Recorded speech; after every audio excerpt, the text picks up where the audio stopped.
Hello, this is Dr. Paul Cottrell, and I'm recording this on October 19th. We're going to go over mini videos, especially about the election in New York that's coming up for the mayoral race, but also international news and domestic news. There was a rally, the No Kings rally was yesterday, but we'll talk about that. But please go to my store, the-studio-reykjavik.com, and help support the work that I do by donating. You can donate through Stripe, PayPal, or buy me a coffee. You can also be a paid member to my Patreon channel or my Substack channel. I have TikTok. You can follow me on X and GETTR. You can also follow me on 5 channels on YouTube, Brighteon, Bitchute, and Rumble. Please subscribe to all the channels so you can get the feeds that I send out. All these videos that I do are for free to give you a perspective of the news and of the financial markets. In addition, I tell you how to improve your health and boost up your immune system, especially for the fall and winter season. So please go to my store, the-studio-reykjavik.com, and help support the work that I do by getting the great products that I offer. I have ebooks, I have supplements, and I have course material in immunology and pulmonology. So please share the links, ask your social media to follow me. I greatly appreciate it. Before we start, please go to my store, the-studio-reykjavik.com, and get the great Veggie Cap probiotic. This probiotic and the powder probiotic that I have will help to improve your gut biome, improve your absorption of your food, improve your cellular metabolism. Also, it will improve your immune system, your brain function. It'll improve your sleep. And by getting proper sleep, you're going to be able to consolidate memory, detoxify your central nervous system, and be well rested. So you get many benefits from taking a good probiotic. You'll also have better skin health. So please go to my store, get the Veggie Cap version or the powdered version. Take it every day, drink it with filtered water, and improve your gut biome. Please go to my store, the-studio-reykjavik.com. The link is in the description of this video and all my videos. All right, we're going to go over Fox News interviewing Andrew Cuomo. Andrew Cuomo on the high-stakes New York City mayor's race. Will a socialist take over America's largest city? Well, let's take a look at the polls. Here's our latest Fox News poll. It shows this: Mamdani, the Democratic Socialist, at 52%, Cuomo 28%, and Sliwa at 14%. Adams at 2%, but we know Adams has dropped out of the race. But look at this. Compare these two Quinnipiac polls, one in September, one just this week. Well, the latest has Mamdani at 46%. In September, that was 45%. But look at this. As you can see, Governor Cuomo has made a 10-point gain in the race since the dropout of Eric Adams. And on Thursday, the nation watched a high-stakes New York mayor's debate where the Democratic Socialists displayed a number of contradictory positions. On defunding the police, Zoran Mamdani said this: I am looking to work with police officers, not to defund the NYPD. Now that's a rather curious position. Deliver unparalleled IT efficiency, security, and support with NIC1's unified IT management platform. Now that's a rather curious position, considering that Mamdani tweeted this in 2020. In June, he tweeted that the NYPD was a racist, anti-queer, and a major threat to public safety. And in December of 2020, he says there's no negotiating with an institution this wicked, corrupt, defund it, he said, dismantle it, end the cycle of violence. And then there was the crucial question of whether Hamas, a terrorist organization, should disarm. Mamdani said this to Martha McCallum on Wednesday. Do you believe that Hamas should lay down their weapons and leave the leadership in Gaza? I believe that any future here in New York City is one that we have to make sure that's affordable for all. And as it pertains to Israel and Palestine, that we have to ensure that there's peace. And that is the future that we have to fight for. But you won't say that Hamas should lay down their arms and give up leadership in Gaza. I don't really have opinions about the future of Hamas. No opinions on the terrorists. And then just over 24 hours later, he said this. Of course, I believe that they should lay down their arms. Now that's quite a turnaround in a day's time. But think about this equivocation. You just heard the leading candidate to be mayor of New York City refused to say that a terrorist group that strangled 9-month-old Kafir Bibis should put down their arms. That answer should be simple, but for Zoran Mamdani, it was not. And Governor Cuomo repeatedly pressed his opponent on his abrupt epiphany and his history of anti-Israel sentiments.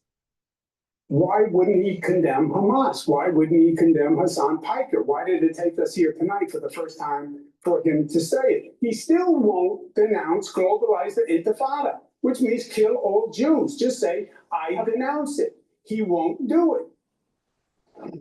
I'm joined now by Andrew Cuomo, former New York governor and candidate for New York City mayor. Governor Cuomo, thank you for joining us. Great to have you here today. I'm curious what you made on that debate stage of your opponent's really abrupt turnaround from saying, Hamas should keep their weapons by not answering the question to all of a sudden saying they should in fact disarm. Hamas, of course, killed infants. Thank you. Thank you, Kaylee, for having me. It's called getting caught. That's what it's called. Look, he is a democratic socialist. And forget the word democratic. He's a socialist, and it's much different than the Democratic Party, and that's why it's so confusing in this election.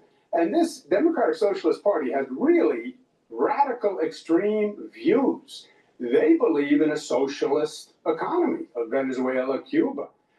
They're anti-police, defund the police, abolish jails, do away with misdemeanors.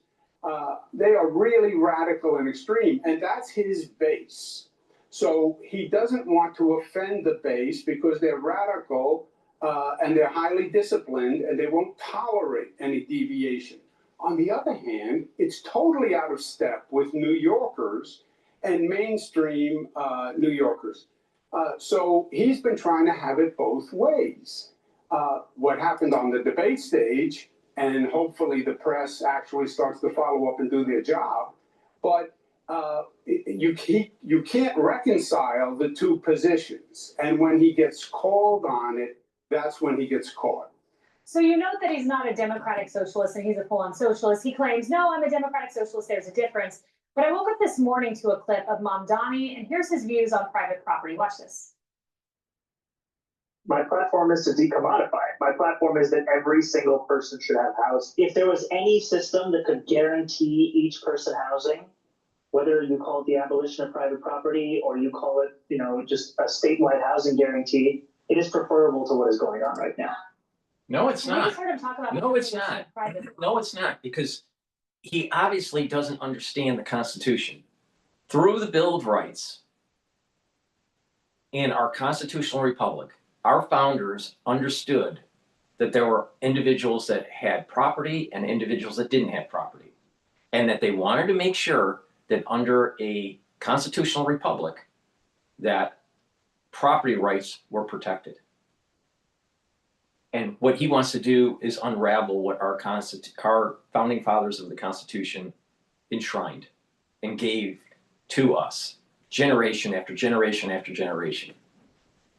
What Mamdani just said in 2020 about taking control, state control of property to make sure everyone's housed is going against what our founding fathers enshrined in the Constitution about property rights. And this is the reason why the United States is not a democracy. Because through a democracy, you have mob rule. And this was warned by Plato in the Republic, that you have democracy in its purest form, you will eventually get tyranny. So obviously Mamdani doesn't understand the Constitution, the founding fathers' intent of the Constitution and the Bill of Rights, and the protecting of property. And Mamdani doesn't seem to know much about the warnings of Plato in the Republic. So he doesn't know philosophy, he doesn't know economics, and he doesn't know the Constitution.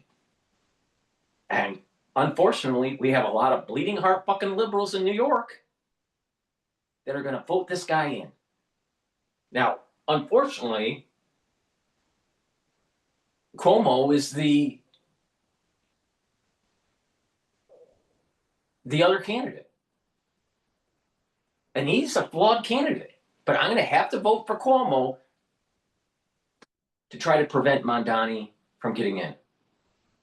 And people need to pay attention. There is a Marxist takeover of our system of government at the local level. And if you get enough of these, you're going to have problems. You're going to have problems.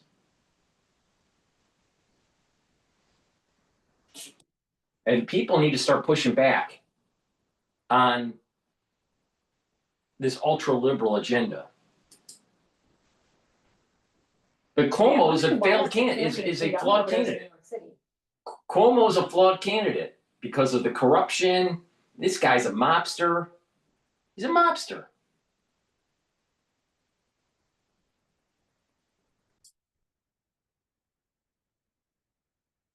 It's not, but they don't understand it. And if you read this, the DSA charter, which is all written down, Kaylee, this is not interpretation. This Democratic Socialists of America, they're a very organized group nationwide. He's They right have about a that. lot of money from a lot of sources. They are very organized, but this ultra-liberal group is very intolerant. And so if a candidate sways away from their stated platform, they get demonized. So there's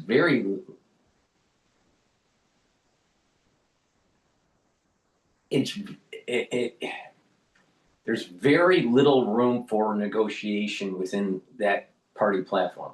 And that's the Achilles heel. They're intolerant. And if you start paying attention to like Marxism, tell me what country has done well with Marxism? None. There's 0 countries out there that have prospered under Marxism.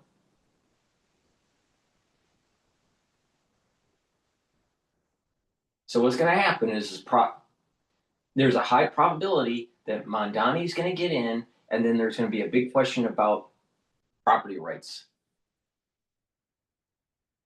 Now, do we want to have a society where your property is taken away? If your property is taken away, then well, what's the reason of even working? There's no reason. This is the reason why most countries, socialistic countries, when you start having the state control production and property, what's the point of striving? So the society eventually starts to fall. So this is a big problem, but this problem came to fruition because of the ultra-liberalism that's being taught in schools. And the young don't know any better because they didn't read the Federalist Papers. They don't know why the Constitution is written the way it is. They don't really fully, truly understand that no country on the face of the planet has been prosperous under Marxism. It's always gone towards tyranny. And Plato, through the Republic, warned people about this. That what will happen is that the haves and the have-nots, the plebs and the aristocracy will start fighting each other. There'll be an overthrow, and eventually that mob rule, that with democracy without having property rights, will lead to tyranny. Because they want what the haves have. The have-nots want to take, property rights are taken away, and eventually there is the less incentive for production. The society starts to falter economically, and eventually a strong man comes up, and tyranny ensues. That's what Plato warned us about, and that is exactly what has happened every time a country tries Marxism.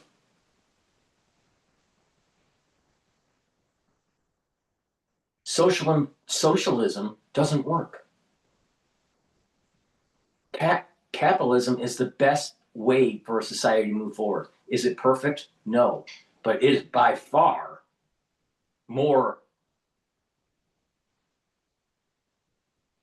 effective for the society to move forward and to be prosperous than socialism or communism.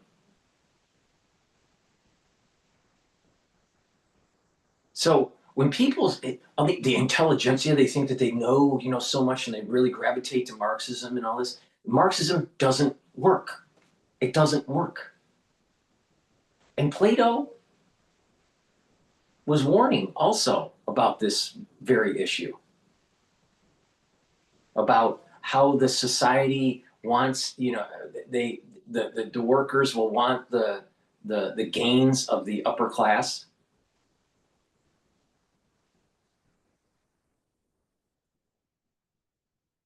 Instead of striving to be in the upper class, striving to build businesses and to plug in, they want to take.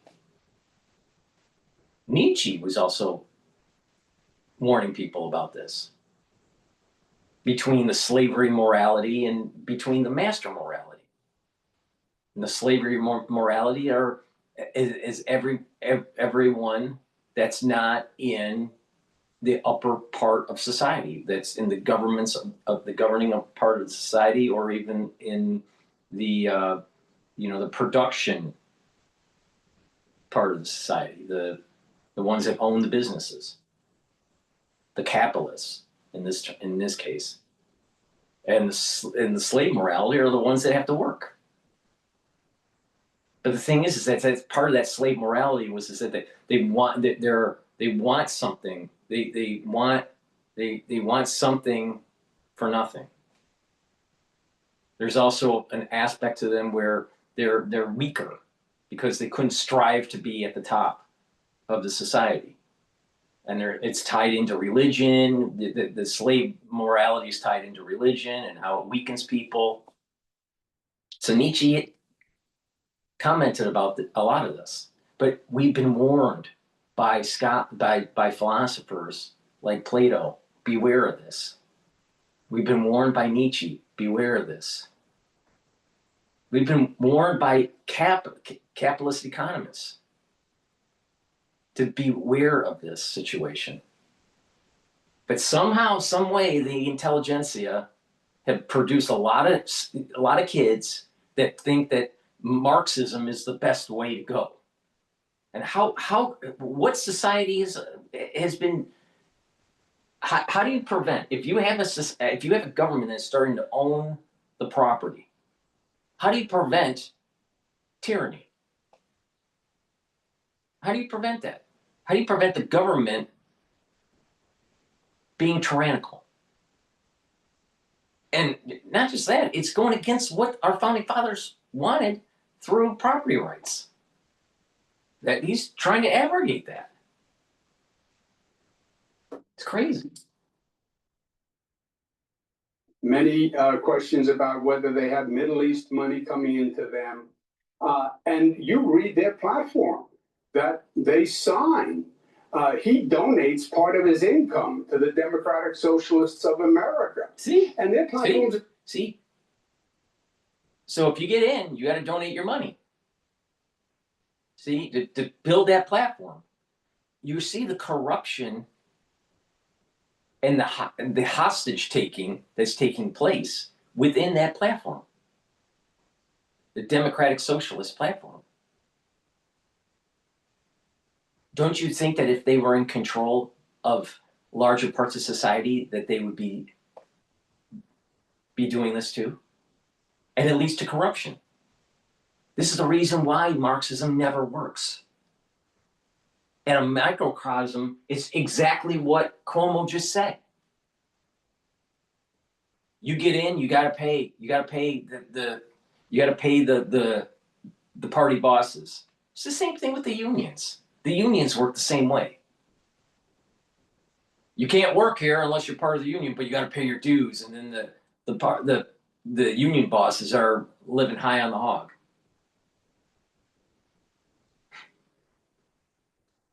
Don't fall for it. Don't fall for it.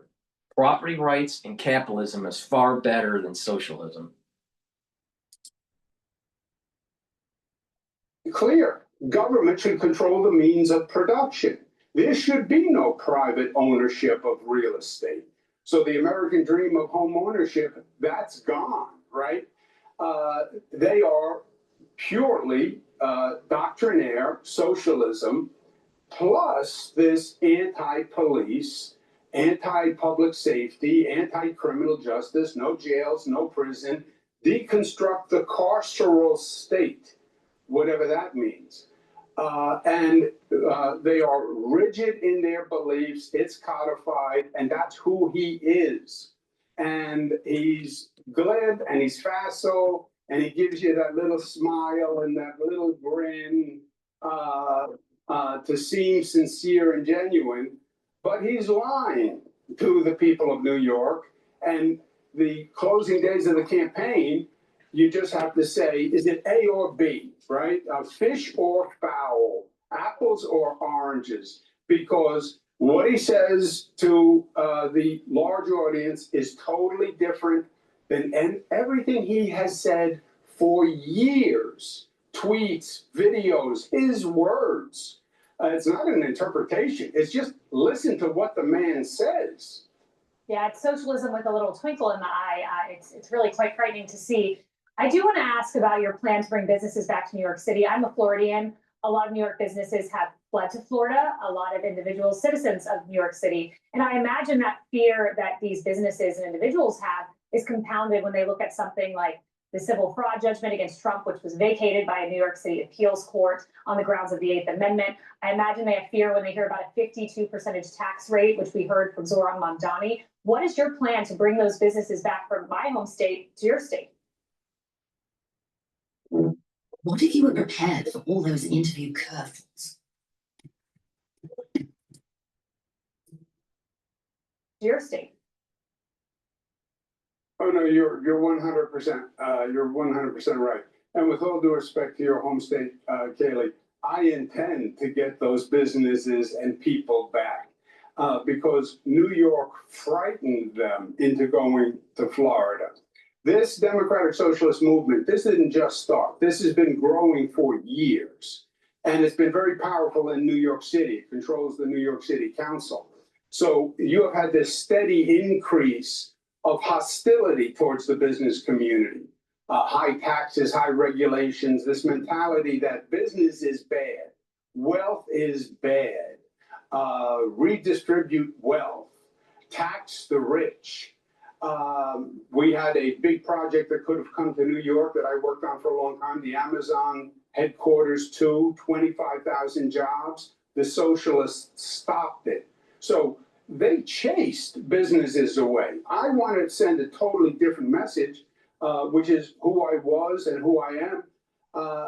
We need business. Business is the engine that drives the train. This is New York. We're the capitalist capital of the country.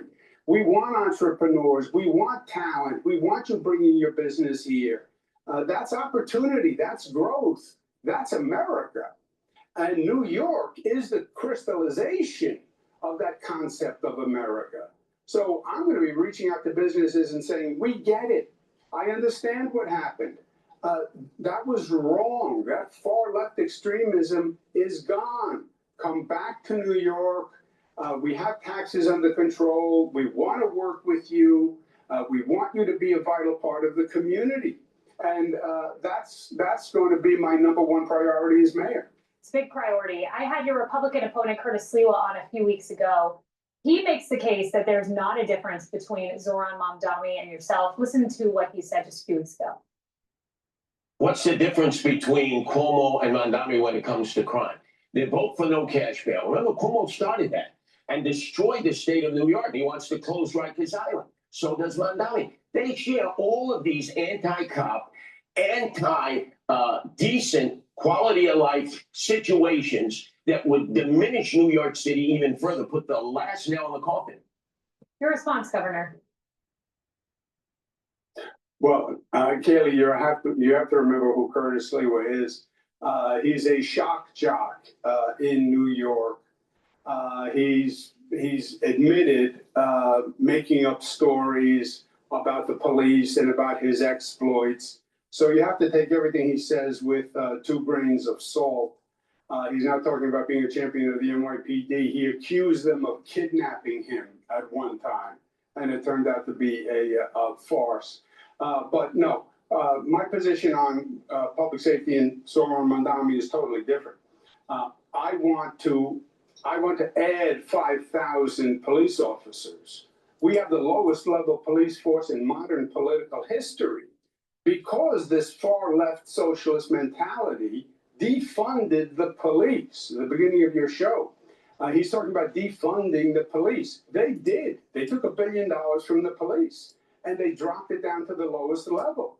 We have to get it back up, and that's 5,000 additional officers to what they call full force, which is where it was under Rudy Giuliani as mayor and David Dinkins. You know, I'm sure the Curtis Lewa campaign would push back on that characterization and say that he's been great for public safety in New York.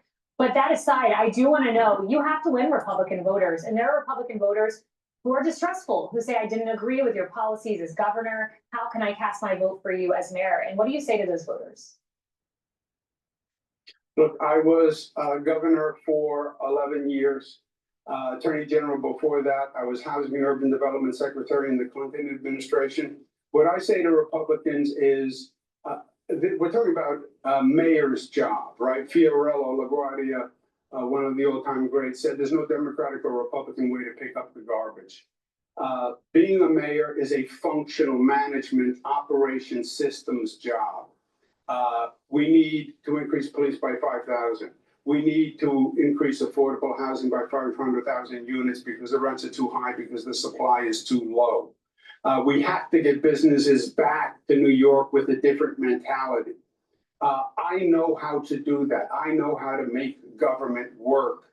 I was governor for 11 years. I passed the budget on time every year for 11 years, only 2% growth, more fiscal discipline than Republican governors. So, and New Yorkers know I've been highly effective at getting things done. We have a new LaGuardia Airport, a new Kennedy Airport, a new Second Avenue subway. So there's a lot of positive growth that has happened.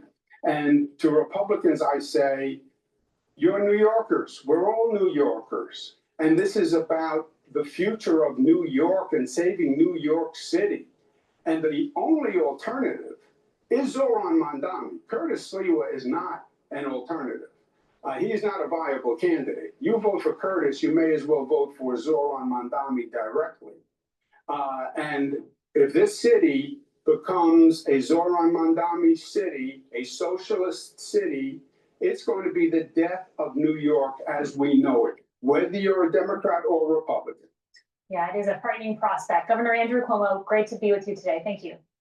Please go to my store, the-studio-reykjavik.com, and help me escape from New York. Get the olive leaf extract. This is going to help boost up your immune system and help with your cardiovascular system. It brings down inflammation and helps with your lipid profile. You should be taking it every day to boost up that immune system. Omega-3. Omega-3 helps to bring down inflammation, helps with your lipid profile, and helps to prevent your red blood cells from over clotting. Please go to my store and get the omega-3 and improve your cardiovascular health. And a great stack, a great synergistic stack, is the omega-3 and the olive leaf extract to help with cardiovascular health. Another great stack to help with the immune system is the vitamin C and magnesium. Vitamin C will help with the skin, but vitamin C and magnesium also helps to boost up your immune system and helps to boost up your brain function. Magnesium is very important for brain function. Magnesium and zinc boosts up that immune system and helps with that brain function. Take them together, drink it with filtered water. So a great stack for your brain function and your immune system, magnesium and zinc and vitamin C and magnesium. Great stack for your cardiovascular health is the olive leaf extract with the omega-3. Use discount 5 and you get $5 off any order. Make sure you click the link in the description. It's the-studio-reykjavik.com. Another great product that I have is the structural nano silver soaps. You can get it in lavender, in peppermint, and also in charcoal tea tree and lemongrass. So please go to my store, get a few bars of the very high quality structural nano silver soaps. These are soaps that I use year round, but especially for the fall and the winter, you're going to need those. The fall and the winter season is going to be problematic, and you want to get the great high quality products to boost up your immune system and to help to neutralize. Please go to my store, the-studio-reykjavik.com. Now we're going to talk about Bolton. John Bolton.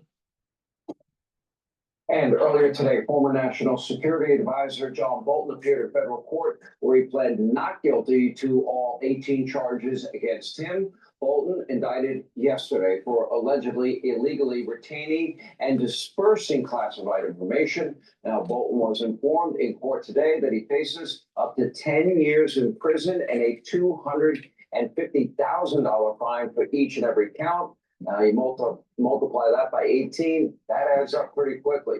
Bolton will next be in court in about a month. Here with more. Fox News legal analyst Greg Jarrett is with us.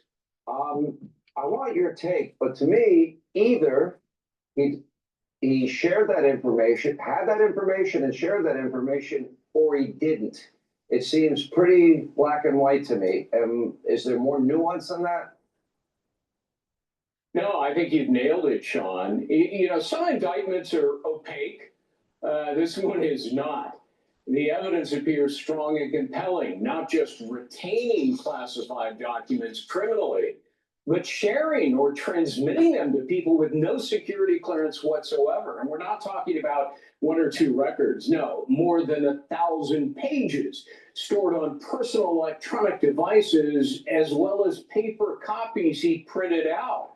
The indictment essentially says this is a wholesale pilferage by Bolton of secret government records, then converted for his personal use and vulnerable to theft by foreign enemies. Indeed, that's exactly what happened. He was hacked, and our nation's security was harmed. Missile launches, future attacks, covert operations, strategic communications, even weapons of mass destruction, all divulged. And the hacking by Iran only makes the case legally against Bolton more damning because it's precisely what the Espionage Act was designed to prevent. And it covers both willful and negligent retention of documents, so he can't invoke the oops defense, gee whiz, I was sloppy. His defenses seem to be incredibly weak. These are old documents, his lawyer said. That's irrelevant. Classified documents don't automatically sunset with age. They have to be specifically declassified. Yet, you know, many of these seized records still have the classified markings on them at the high level of top secret. His second defense is, well, he was pre-cleared. Well, that's a concept that doesn't even exist. He's probably referring to Bolton's book, but remember, a federal judge back then scoffed at that claim and warned Bolton that you are exposing yourself to criminal charges. Sure enough, Sean, that's exactly what happened. Wow, unbelievable. Remember Sandy Burglar? He stuffed all those archived documents in his pants and his socks. Everyone said, oh, he's just being sloppy. Oh, everyone puts, National Archive documents in their pants and socks and walks out. Greg Jarrett, thanks for that report. We appreciate it. Hey, Sean. Please go to my store, the-studio-reykjavik.com, and get the Boomer Boost. Boomer Boost has 68 nutrients. It has a very comprehensive compound profile shown on the screen. You can read the label on my website. This is a month's supply. You mix it with soft foods, filtered water, a smoothie, or even with milk, but take it every day, and this will help with your heart, your vascular system, your brain function, musculature, rev up your metabolism, and boost up your energy levels. You'll notice the effects of this within 72 hours. And when you take this over a longer duration, like a year, you're going to actually notice that you are slowing down the aging process. You're going to look younger. In addition, this is helping your immune system and your endocrine system, your joint health, brain function, super important to take every day. And another great supplement that you can take separately or stack it with the Boomer Boost is the Gladiator Barley. Gladiator Barley with resistance training is going to help you build muscle, help you to detoxify your body regularly, bring down inflammation, and soak up free radicals through superoxide dismutase. By soaking up free radicals, detoxifying, and bringing down inflammation every day, you're boosting up your immune system, your endocrine system, you're helping your vascular system, and you're helping with brain function. Because when you bring down that inflammation at the cerebral level, your neurons have less stress and they'll be able to maintain that myelin sheath. Super important. So please go to my store, get the Gladiator Barley, and better yet, stack it with the Boomer Boost to get the max benefits, and you'll also be able to control A1C levels. So please go to my store, the-studio-reykjavik.com. Also, I have structural nano silver toothpaste. They don't have any fluoride in it.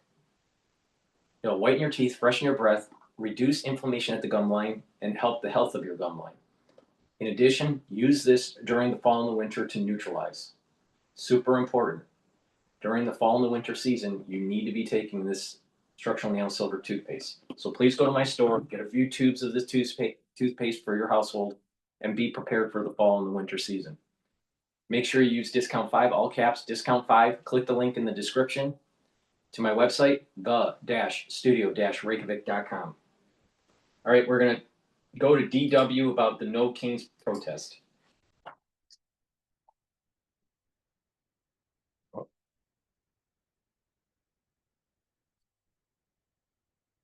The No Kings movement are taking large crowds across the US are joining rallies against the Trump administration. More than 2,500 protests under the banner of the No Kings movement are taking place.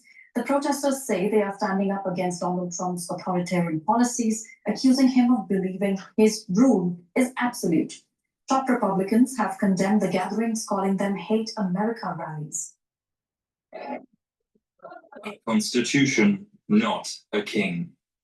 It's a rallying cry for protesters all across the United States. More than 2,500 events are being held under the banner of the... If he was a king, do you think he would allow these protests to happen? I'm just saying.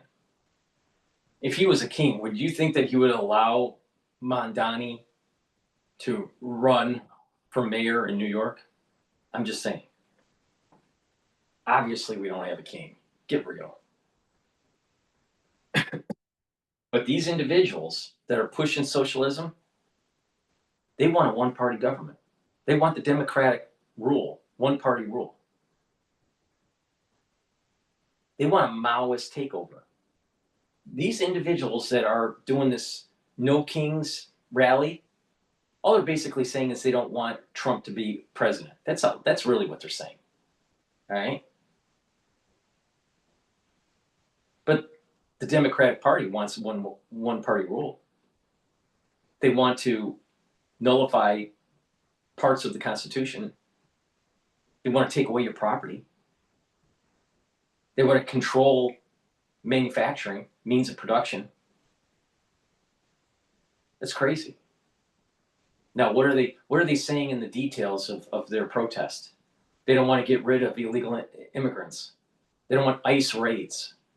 So you're accepting illegal immigrants as a policy,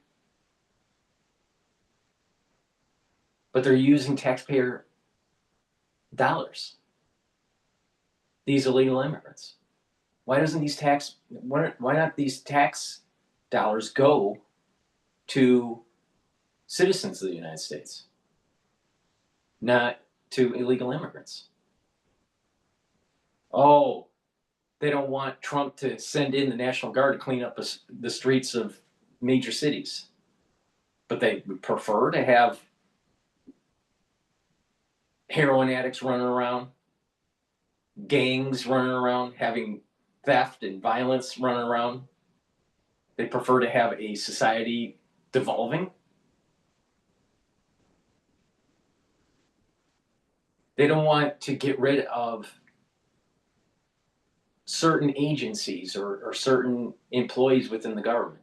They prefer a bloated government. Is that their answer? They prefer to spend more taxpayer dollars on bloated government that we don't need. They want a more inefficient government. Is that what they're protesting? Another stupid liberal. King's movement.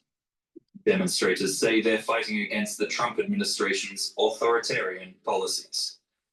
With his vast immigration crackdown, mass firing of federal workers, as well as attacks on political opponents, the media, and judicial independence, protesters have outlined a long list of grievances against the president. He is just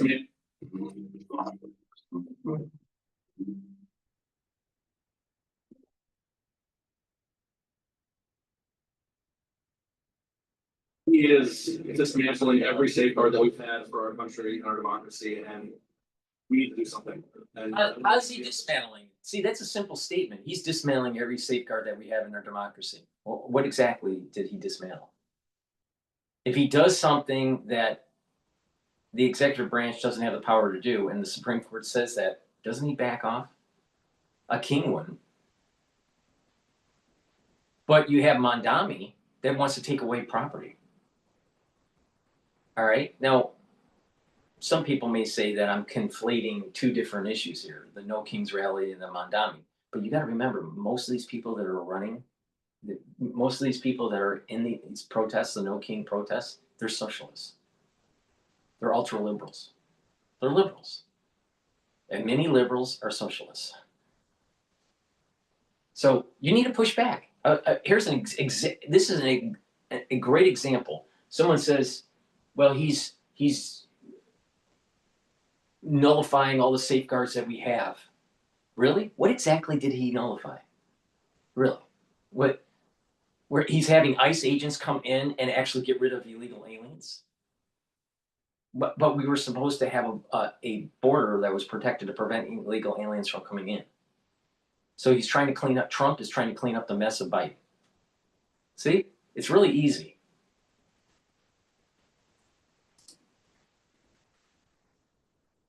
and saying something, protesting, and putting into this because it's not sustainable the way we're going. See? In Washington, it's always Senator every Bernie single thing that they say is superficial, and you just scratch the surface, there's nothing there. The patina of their logic is very skin deep. Why don't you ask the question, like, didn't Plato warn us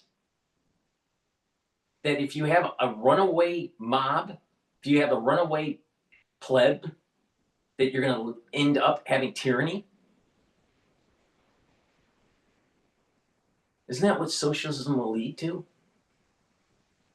They couldn't answer that question, probably because they never read Plato.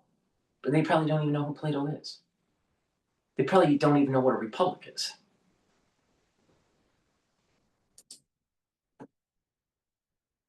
has accused the Republican Party of submitting to the interests of the wealthiest 1% in American society, Trump included. I'm talking about a billionaire class who believe that they have the This guy, Sanders, doesn't believe in capitalism. He literally had his honeymoon in the Soviet Union. All right? Sanders is a communist, or a very, very, very ultra socialist. All right? But he's a millionaire and has multiple homes. You know how he did that? He sold books. He knew certain situations that were going on with certain companies and was able to profit it from insider trading. He's a multimillionaire. But he's not a billionaire, so it's okay. He doesn't represent the middle class. How does he represent the middle class? The middle class wishes that they had 1/10 of what he has. It's all bullshit. who rule and who not only want massive tax breaks for themselves, but who reject any form of accountability or checks on their power. We will not move toward authoritarianism in America. We, the people, will rule. But Plato said that when that happens, you will have tyranny. Now Bernie Sanders, look at that face. Look at that face. Look how angry he is.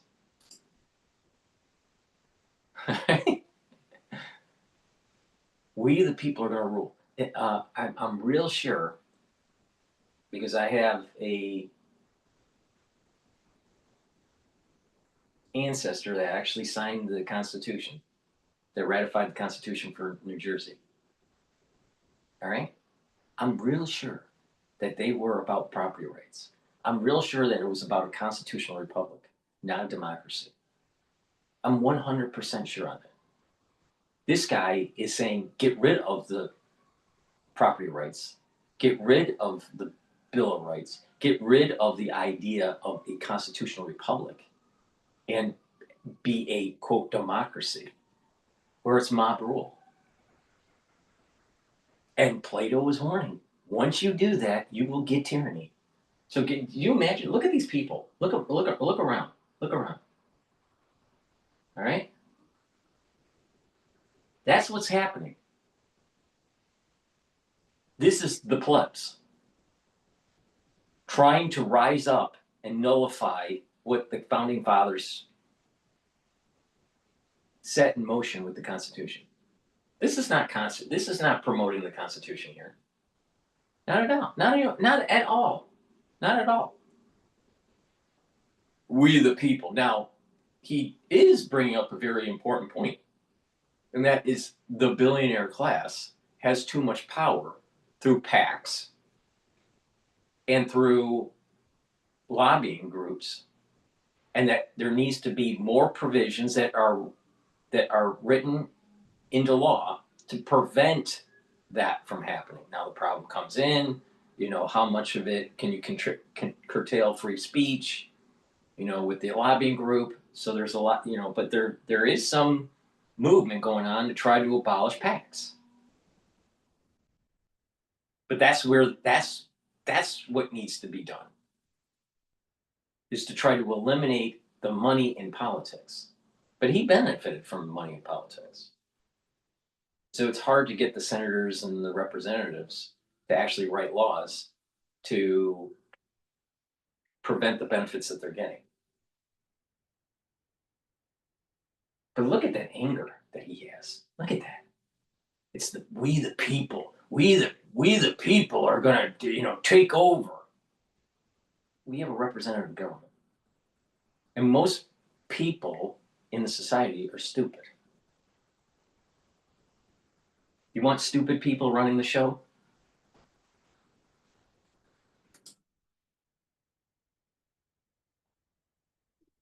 Republican politicians have largely dismissed the mass demonstrations, with some referring to them as Hate America rallies. Yeah, for the sure. Protests even drew hundreds to the streets in Florida, where Trump is spending the weekend at his Mar-a-Lago home.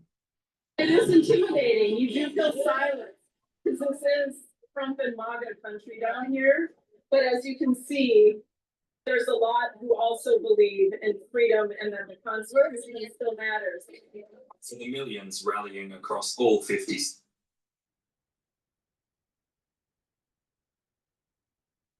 But aren't they the ones that are trying to take away property rights? These ultra liberals. See, maybe what the problem is that people don't understand what the Constitution really is saying. Is Trump going against the Constitution, or is he following the Constitution?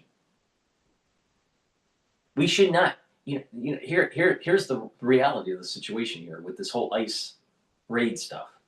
They are getting rid of illegal aliens. The illegal aliens have zero right to be here. Zero right. They're illegal.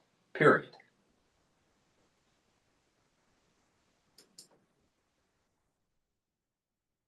That Constitution and the democracy it represents are worth protesting to protect. For more on this, I'm now joined by Ethan Behrman. He is an adjunct professor at Loyola Law School in Los Angeles and a California talk radio. All right, let's listen. I don't know what he's going to say, but let's listen. I will give him the benefit of the doubt. But if he says something stupid like some ultra liberal horseshit, I'm going to have to get really upset. please go to my store, the-studio-reykjavik.com, get the cleanse. This is 30 parts per million, or the max 35, which is 35 parts per million. Swish in your mouth, gargle 20 or 30 seconds, and then swallow it. What will happen is that you're going to boost up your immune system. How does it work? You're improving your oral cavity, you're improving your oral pharynx, which is the back of your throat. You're maintaining the mucosal barrier and helping the health of your epithelial cells. Super important to do every day to slow down the aging process and boost up your immune system. You should be especially doing this during the fall and the winter season. Why? Because it helps to neutralize. If you're not feeling well, take a tablespoon or 2 a day. But normal dosage is a teaspoon a day. I've been doing this protocol for over 5 years, every day.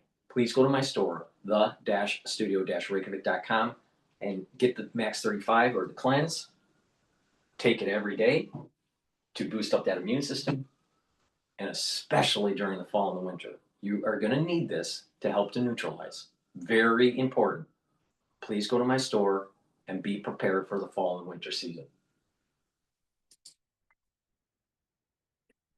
Welcome to DW, Mr. Behrman. Do you think Trump is concerned or even feeling pressured by these kinds of protests?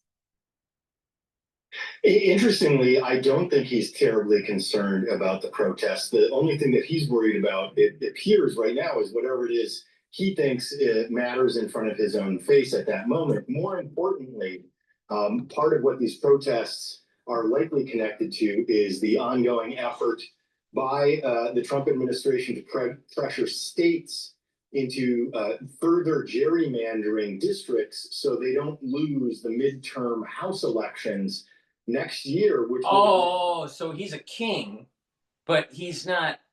Wait a minute here. So they're saying no king, but if he was a king, he would just redistrict the United States in all the states to benefit the Republican Party. But he's not doing that. What's really happening is that the system is working. It's called balance of powers. We have a judicial branch, a legislative branch, and the executive branch. And there is a case.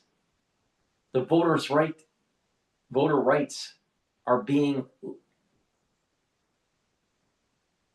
discussed in the Supreme Court about, can you district based on race? We don't know what our justices will rule on. We don't know. But they've listened to the case and they are going to deliberate, and they're going to put their opinions together, or they're going to do their say, and then issue their edict. When the judicial branch does that, when the Supreme Court does their ruling, how is that Trump being a king? Our system is working. That is the way the liberals don't like what they're getting.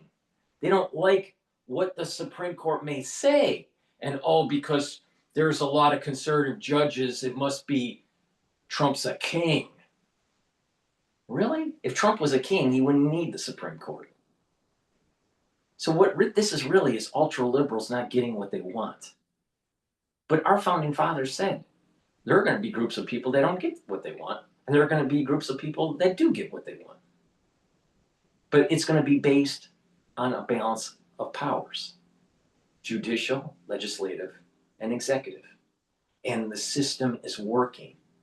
This is a guy that's a fucking lawyer. Why isn't he saying this? Why isn't he saying this? Trump must be a king. Must be a king. Because they're going to be trying to redistrict, and they're going to be, if it's struck down, this voters' rights, where you can't redistrict based on race, then it's going to benefit the Republican Party. Well, our politics is based on the whole idea of a free marketplace of ideas. If the Democratic Party can't get votes because their ideas are bad, maybe they should come up with some better ideas.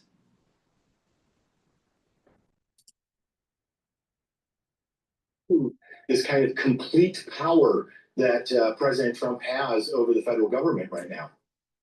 Do you see this protest movement getting even bigger than in the next? Trump few has weeks? complete power of the federal government. Wait a minute. I thought they were all about we the people. The people voted for Republicans to have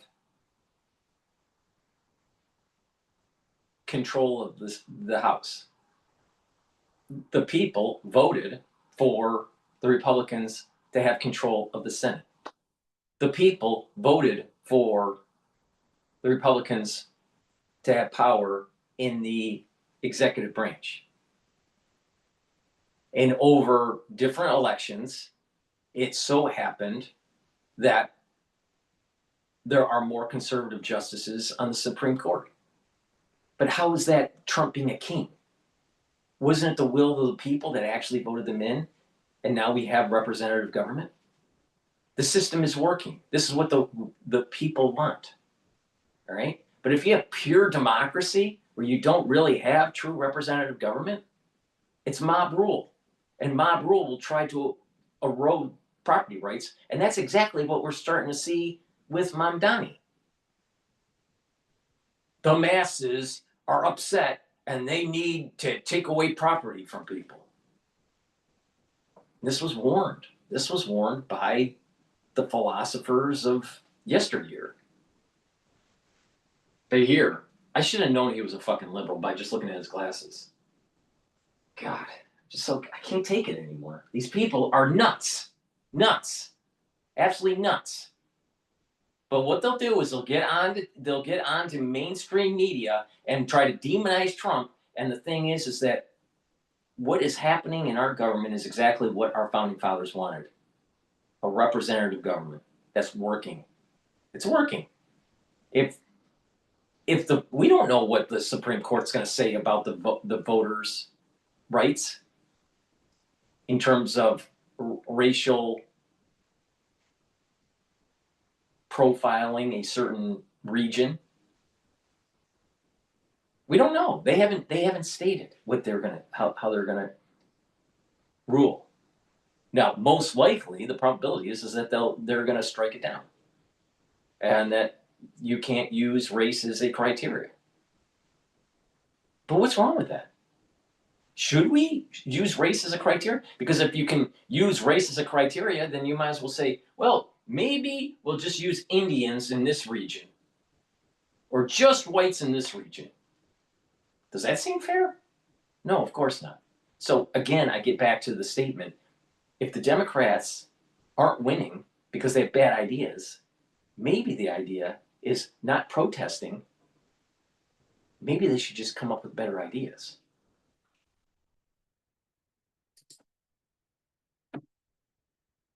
Yeah, I think it will. And I think there are a lot of reasons why. One, the absolutely poorly planned and poorly executed tariff implementation by this administration is harming everyday Americans, including farmers across the Midwest who can't sell to China anymore due to the president's unilateral actions. Tariffs. You want to talk about tariffs?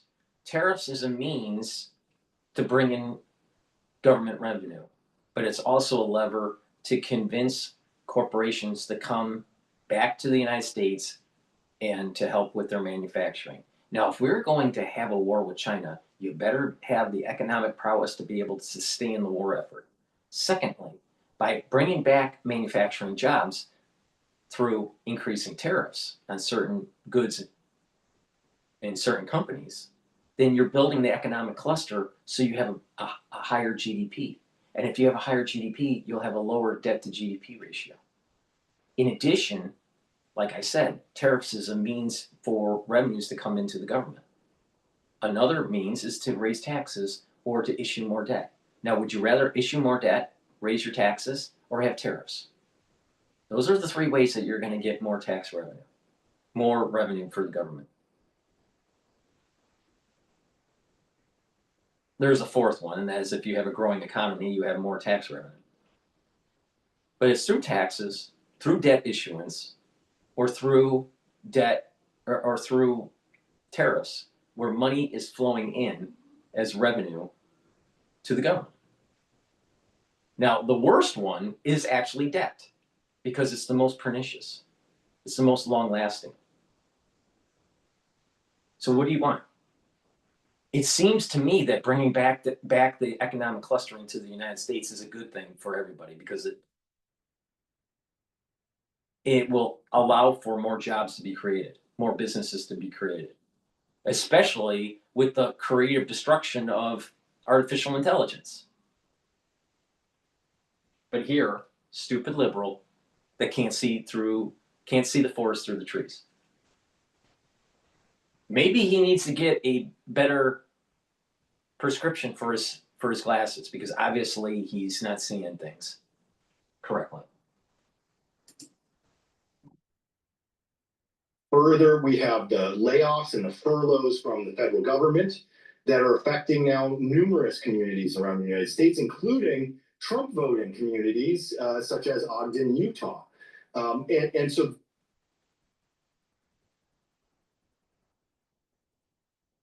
Chuck E. Schumer, who doesn't know how to grill hamburgers, is the one that's really shutting down the government, not Trump.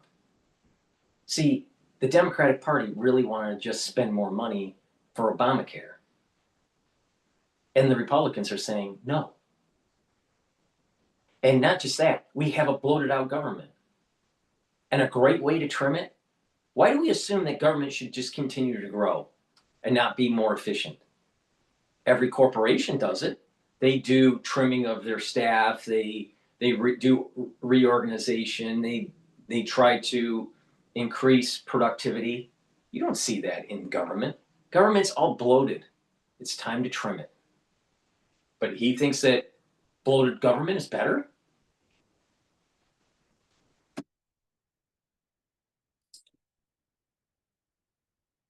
continues to grow, it continues to be more pain, and as soon as Americans figure out that 5 to 10 million of them are going to have their health insurance costs double, I would strongly believe that these protests are going to increase in size. Okay, he's a lawyer and didn't go to medical school, doesn't know anything about medicine. It's probably not that smart. Okay. The best way to reduce healthcare costs is to get people to be healthy. Most diseases in the United States are self-induced through lifestyle. Stop eating the hamburgers, stop eating the fast food, stop eating the chocolate, start working out, do calorie restriction, do proper supplementation. When you do these things, you'll get healthy and you won't have the diabetes and the heart disease, lower incidences of cancer. See, if you take charge of your health, you won't need a doctor as often. And management of chronic diseases will radically go down. And when that happens, guess what? Healthcare costs go down. Look at that. Look at that. What a liberal lawyer. So why don't we just tell Americans, look in the mirror and stop being a fat pig? No, we would rather say, Trump's at fault. Continue eating your Burger King. And let's just spend more money on healthcare. No, that's not the answer. The answer is to actually get to the root cause. And that is the lifestyle of Americans are terrible for their health, and they need to start getting healthy because it's breaking the system financially. That literally their fatness, Americans' fatness, has gotten to the point where it's literally breaking the economic viability of the country. They're going to sink the ship because they think that it's okay to be unhealthy.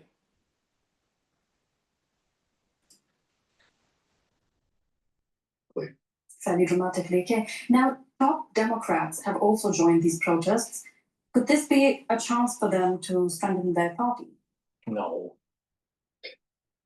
You know, it's very interesting that the Democrats have had a challenge in this term of. Yeah, he's from Los Angeles. He's from Los Angeles. The land of the fruits and nuts.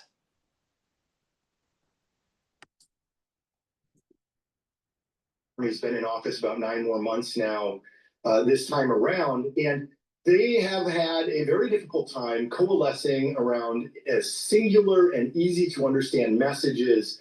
I genuinely believe that the health insurance issue is going to be a huge one, but also reaching out to the farmers. But the biggest challenge I see for the Democrats is unifying around a message on how they are going to help the average American, not just the idea of no kings and preserving our democracy, but we know from data that Americans turn out to vote based on their own pocketbooks, not kind of big picture ideas for the most part. You've already alluded to this, but how does the government shutdown that's now in its third week play into these protests? Yeah, and it's interesting. I want to start by prefacing by saying that the way a government shutdown works here in the United States is the Congress has to pass spending resolutions. That's the House of Representatives and the Senate, and then the president has to sign them. The president has. Yeah, but the thing is the president isn't at fault with the shutdown. It's really the Senate. That's a legislative branch. It has nothing to do with the executive branch.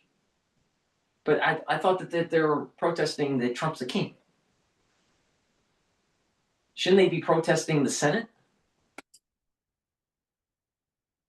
Very clear in his desire for this shutdown, to leverage this shutdown to further reduce the federal workforce, to further consolidate power under the executive branch, under something that used to be mocked called the unitary executive theory, which is being executed rather swiftly right now by this administration.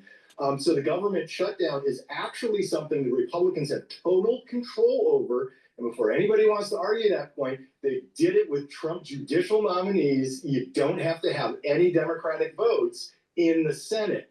More so, what we've also seen with this president is more executive orders in his first 9 months here in office in his second term than the entire Biden administration did in one term. But more so, over 4 years and 9 months of Trump's presidency, he has leveraged the executive power more than 12 years total of Biden and Obama in their presidencies. So this shutdown is just part of his strategy under Project 2025, which he claimed to disavow, but clearly has bought into and is executing upon now. That's Ethan Berman, adjunct professor at Loyola Law School. Thank you so much for all of that content. Okay, now it starting to make sense. Professor of law in the land of the fruits and nuts. Right? Nothing positive to say about Trump. You didn't say that maybe the government is over bloated. Maybe the government needs to be trimmed down. Do you think a Democrat's going to allow for the trimming of government? Of course not. They want bigger government. They want more control. They want to take away your property rights so they manage your business, manage your property, manage your 401k. They're going to manage everything in your life. They're even going to manage how much protein you can have in a week. So they're going to have to hire so many government officials to make sure that you're not getting too much protein. Please go to my store, the-studio-reykjavik.com, and get the heirloom barley. Heirloom barley is a high-density protein. It has the micronutrients that you need to help to detoxify your body, bring down inflammation, and soak up free radicals so superoxide dismutase. It's a very high-quality supplement that you should be taking every day. This is a month's supply, and by detoxifying your body and bringing down inflammation daily, you're helping your brain function, you're helping your vascular system, you're helping with your immune system and your endocrine system, even your joints, your joint health. So please take my advice, boost up that immune system, especially for the fall and the winter, and take the heirloom barley. Now, some other great supplements that I have are the vitamin B complex. Vitamin B complex will help to boost up your energy levels, rev up your metabolism, and protect your neurons. Myotrol will help with youthful gene expression to help with building muscle and maintaining muscle. When you get age 40, guess what? You have certain genes that are methylated. So the expression of those genes are either reduced or turned off. All right? What you want is to help boost up that expression for building muscle and maintaining muscle and help with the health of the mitochondria. This has flavonoids, polyphenols, and lignans to help with that gene expression to build muscle. Take this every day and do some resistance training. Drink it with filtered water. It's very important. And by having musculature, you're going to be able to have more vitality. You're going to be able to control your blood glucose levels, because with more muscle mass, you're less insulin resistant, and overall mobility will improve. So please take my advice, do resistance training and take the Myotrol. Good night formula. This has tryptophan, melatonin, GABA, and passion flower. This is going to allow you to get into 5 cycles of REM sleep and deep sleep. So you are consolidating memory, detoxifying your central nervous system, and you'll be well rested. By doing this regularly, you're slowing down the aging process. And another great neural stack is Clarity Factor. Clarity Factor is going to get rid of that brain fog, allow you to concentrate, and over time, improve those dendritic connections, improve that neuroplasticity. And when you do that, you're going to be able to think faster and you're going to have better memory. Clarity Factor is super important to improve brain function. Please go to my store, the-studio-reykjavik.com, use discount 5 and get the great supplements that I offer. Make sure you use discount 5, all caps, discount 5. Click the link in the description, go to my website, the-studio-reykjavik.com. Get that Clarity Factor and Good Night formula. It's a great stack for neuro. And the Myotrol to help with building muscle and to rev up your cellular metabolism, the vitamin B complex, and this will also help to protect neurons. So build muscle, improve your neural stack. Very powerful if you take these 4 together. Make sure that you use discount 5 to get the $5 off of any order. Please go to my store, the-studio-reykjavik.com. All right, another liberal. It's amazing. I tell you, I just makes you want to just barf all over their face.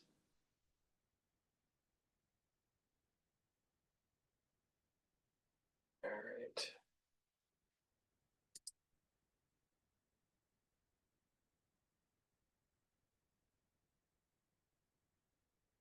All right, let's listen into.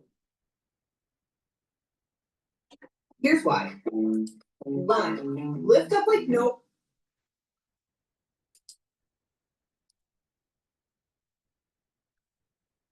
News coming out of Gaza, out of the Middle East. That's right. There is a Fox News alert.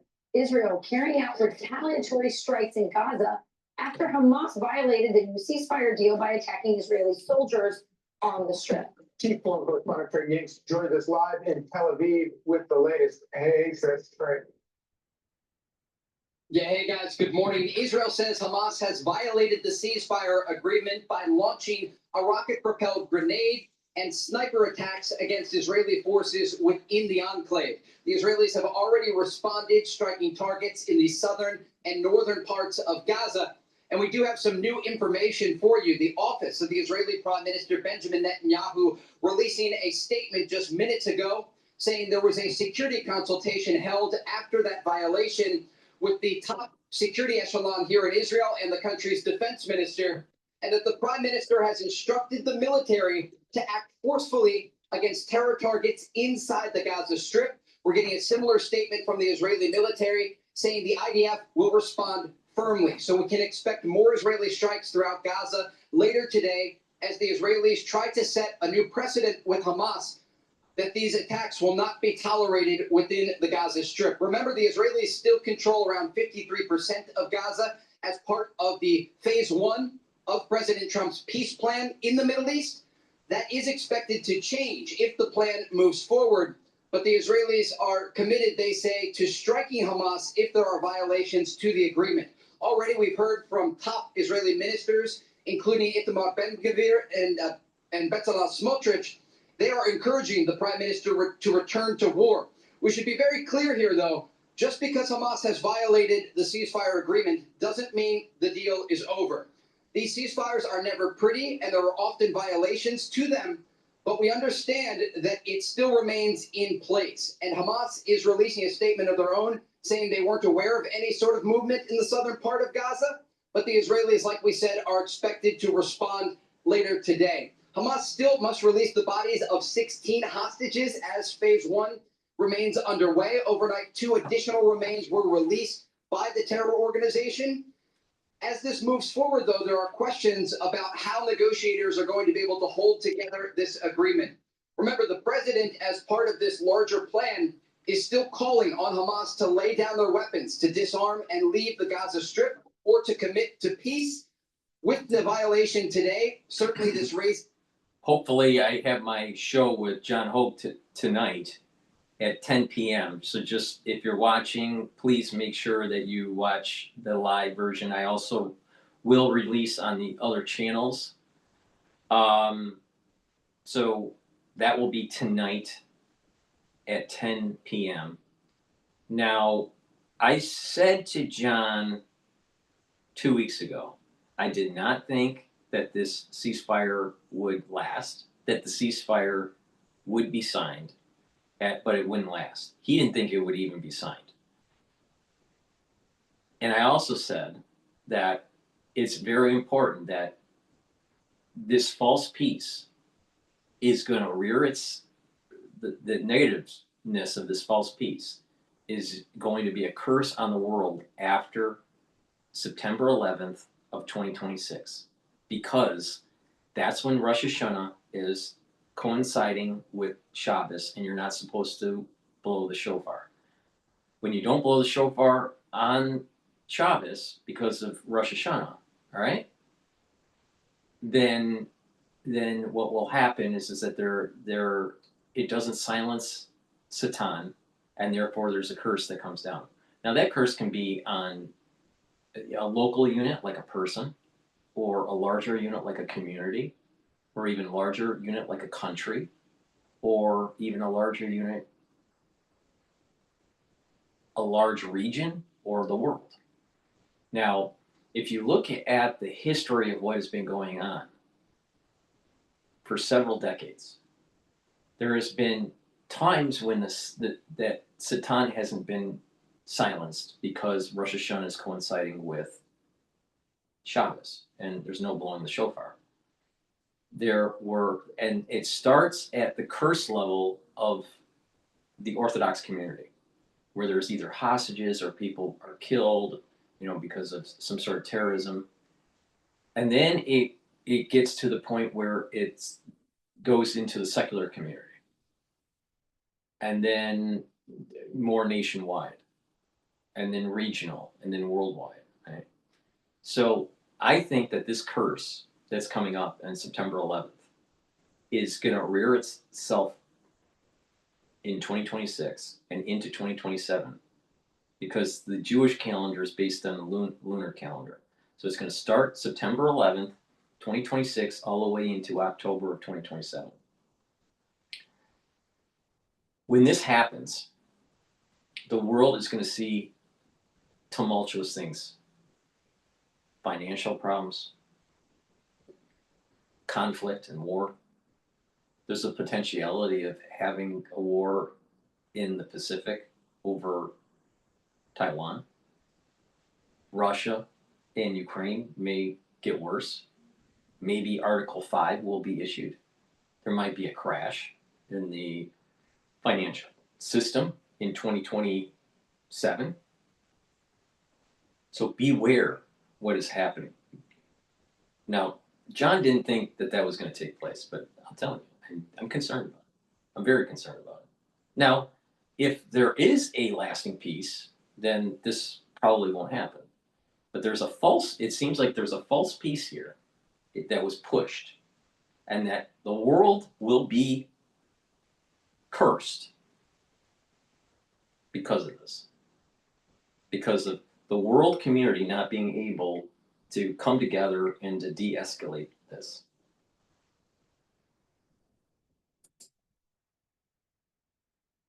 Tension across the Middle East. but it does not mean that the deal is over. The latest information that we have this morning, this violation took place according to the Israeli military.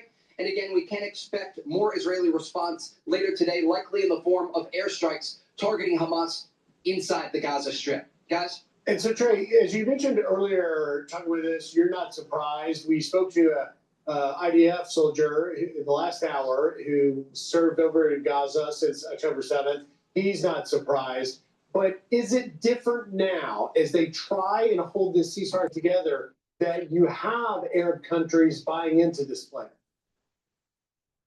Absolutely. Remember, this was a comprehensive peace plan that was presented by President Trump. It built in contingencies for these type of events. And that is part of the reason that within the deal, you have an international stabilization force that ultimately will enter Gaza, and it will have oversight from U.S. Central Command to keep the peace, to ensure that Hamas is not violating the ceasefire agreement. And there are efforts underway as we speak to get that force together and ultimately have them enter the Gaza Strip. It will be Muslim majority countries, Arab neighbors of Israel, that will actually be participating. There will be no U.S. boots on the ground. But this is a very important part of the agreement because it will help to stabilize the situation inside Gaza. Oftentimes we see these violations take place, but they don't actually collapse the agreement. There will be a bit of back and forth that takes place, and things will move forward as planned. And that is what we can expect here out of what's taking place today, even if future Israeli strikes take place in response to this ceasefire violation. Also within the agreement that was presented and accepted by both Israel and Hamas, there will be a technocratic government that enters Gaza that will have moderate representation within the enclave to ensure that Hamas is not taking control once again. We saw these very disturbing videos just last week of Hamas executing its opponents inside Gaza. People it claims were stealing aid or working with the Israelis. And that's exactly what the region does not want to see. President Trump warned Hamas against doing this late last week. And he's been very forceful in his statements against the terrorist organization to ensure that they are not raining terror across not just Israeli forces inside Gaza, but their own people. Even last night, the U.S. State Department released a statement saying that there was intelligence that Hamas planned to launch new attacks against Palestinians inside Gaza. And so a lot of instability still within the enclave, and questions about how the Israelis are going to respond to this alleged ceasefire violation. Trey, so it seems to me that it would be really important to get this transition government or this technocratic government in place rather quickly if you don't want these things to happen. Do we have any indication of when this will stand up, this new government? So we don't know an exact timeline, but we know that regional parties are working on it at this moment. Not only the Qataris, but also the Egyptians. There's involvement of Turkey and other players in the Middle East. We also know that Vice President J.D. Vance and also President Trump's Middle East envoy Steve Witkoff are headed to the region this week, and they will have many of these meetings to move the ball forward. This is going to take some time, and you will see ceasefire violations in the future. It is something that Hamas does, and they've not only done it now, but they did it in the past when there were ceasefire agreements between Israel and Hamas. It doesn't mean that the deal is over, and it doesn't mean that President Trump's peace plan is not working. It will take some time to implement not only the technocratic government of Gaza that will exist in the future, but also this international stabilization force. We don't have an exact timeline, but I can tell you, according to sources that I've talked to, both here in the region and in the United States, they are working on it each and every day to get these forces together so that this can move forward and phase 2 can get underway. Thank you, Trey. We'll be checking back with you all morning. Thanks, Trey. Please go to my store, the-studio-reykjavik.com, and get the digestive enzyme complex. This will help to reduce the load on your pancreas, help you to digest proteins, carbohydrates, and lipids. This is super important to reduce that stress on your digestive system, to help you absorb your energy, and to slow down the aging process. In addition, this has bromelain, which helps to break up clots, and the proteolytic enzymes in here will help to break up glycoproteins. This is the reason why I said to take digestive enzyme complex during the crisis of 2020. It behooves you to get the digestive enzyme complex for the fall and winter season. Resveratrol. I've been taking resveratrol for decades. It helps with youthful gene expression. It helps the health of the mitochondria. and that will boost up your energy levels. It'll soak up free radicals, bring down stress in the cell, and help to get rid of cells that are in senescence. This stacks well with C60, NAD+, ubiquinol, clarity factor. And a great foundational piece for improving your health is taking the complete multivitamin. This multivitamin has the cofactors for enzymatic activity so your cells perform properly. Take this every day. Make sure you drink it with filtered water. I also have dual purpose deodorants for males or females. You can get it in peppermint, lavender, and tea tree, or in citrus. This has no aluminum, no baking soda. It's made from essential oils from the Himalayas, very high quality ingredients. And these deodorants you use every day, and they will also help to detoxify your body. So by detoxifying your body daily, you're helping your immune system and your endocrine system. Super important. And lastly, zeolite. Zeolite is a great way to detoxify your body, get rid of heavy metals, toxins, and chemicals. It'll bind to them and allow you to urinate them out within 6 to 8 hours. Take it every day. Take 3 small drops underneath your tongue and drink the filtered water. Make sure you take it every day. Detoxify that body. And like I said, by doing that, you're helping your immune system and your endocrine system, even your brain function.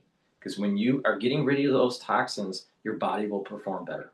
Please go to my store, the-studio-reykjavik.com. The link is in the description of this video and all my videos. And make sure you use discount 5 to get $5 off.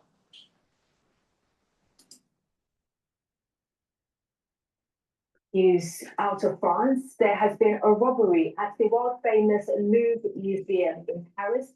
Well, let's cross live to the city and to our correspondent, Hugh Schofield. And Hugh, what can you tell us? Well, I can tell you that this news has just broken. It happened only a couple of hours ago. 3 men, it seems, broke into the Louvre Museum after it opened. It wasn't an overnight robbery. It was when there were people in the museum. Short about 9:30, this happened. They broke in on the Seine River side of the museum using a goods lift. Now, it's not clear to me whether this goods lift was inside the building or whether it was on the outside of the building, temporarily installed because there's renovation work there. In any case, they used this lift to go up to the first floor there, broke into the Apollo Gallery, breaking through the windows, maybe using the small chainsaws which they had to break in. And then in this Apollo Gallery, which is a very ornate gallery containing what remains of the French crown jewels, they robbed a number of these items of jewellery. One newspaper is saying 9 items, but that's not being confirmed. They then very quickly got out, down the lift presumably, and onto 2 scooters, or 1 scooter, scooters in any case, and were seen making a way down towards the south of Paris and out on the motorway that way, towards the motorway that leads out of Paris that way. So that's what we know. It is, of course, an enormously bad bit of news for the Louvre Gallery and a very dramatic event. You mentioned crown jewels. Do we know what kind of jewels were in this room? Well, I'm not an expert, but I've done a quick bit of research, and you know, the crown, there were French crown jewels just as there were British crown jewels, and most of them were broken up after the revolution disappeared. But you know, after the revolution, there were other monarchies and empires in France, and they accumulated bits of jewelry as well. A lot of them were sold off and broken off, so it's not like it was like the British crown jewels, but there were a number of very, very valuable items of jewelry there, particularly one belonging to the Empress Eugénie, who was the wife of Napoleon III, who ruled France between 1850 and 1870. Among those items are some which are quite well known, with diamonds and other items of jewelry in them, and diadems and crowns and so on. And if those have gone, then that is a big deal. Do we know what kind of security was in place at the Louvre when this happened? Well, I mean, it goes without saying that, you know, the place is an extremely elaborate system of protection. I mean, there are guards there and electronic alarms, and I'm sure all sorts of things. It's interesting that the break-in happened, though not overnight, which is when most of these robberies take place. You know, robbers infiltrating under the cover of night and so on. This was brazen. This is when there were people about. This is when it was open.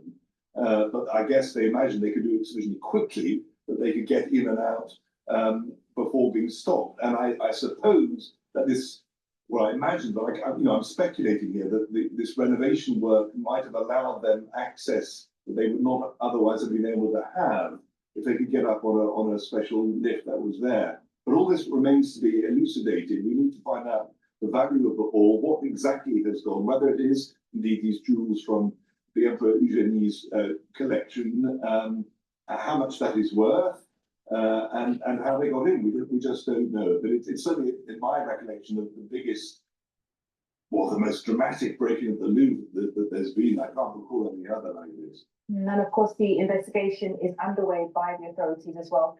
Chief Schofield, thank you for bringing us up to date there from Paris. If you eat butter daily, this is what happens. The reason butter is called butter is because of the butyric acid. The best part of butyric is most people don't know that the lining of your colon, the cell,